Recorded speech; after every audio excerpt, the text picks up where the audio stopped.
Evo, Black Shark Razer Battlefield 3. Ovo dobije se evo nekakav unique Razer dog tag.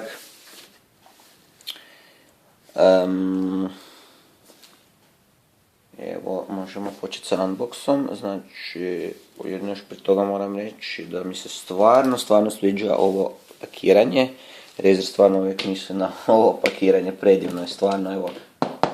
To je drvena kutija, znači ovo se evo diže poklop sve naranđasto, stvarno lijepo pakiranje.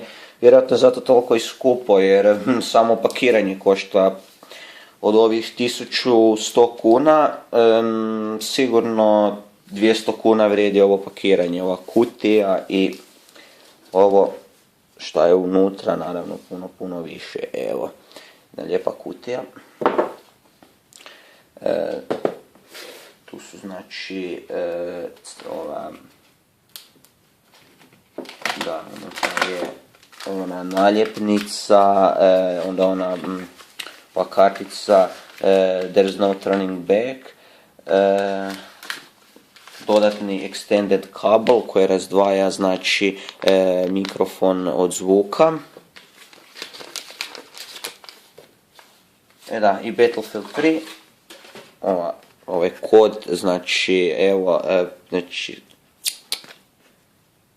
izvolite kod, ko prvi njegov kod, ja ga neću koristiti, odmah mali giveaway.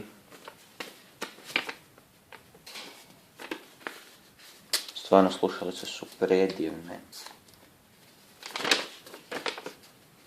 Tu se znači objašnjava kako otkinuti mikrofon ili povećati, smanjiti opseg ovog luka gore.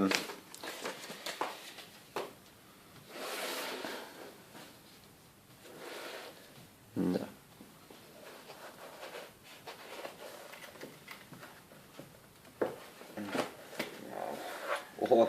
Evo, prvi komentar koji mogu reći, držim slušalice u rukama, mogu reći da su poprilično teške, baš su masivne.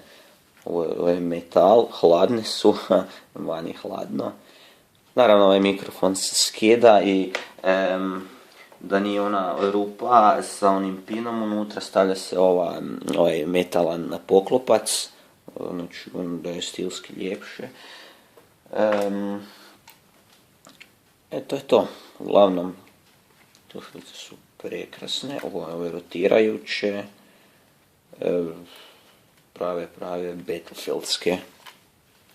Jedva čekam da isprobam za koju minutu. To je to što se tiče Black Sharka. Hvala i pozdrav!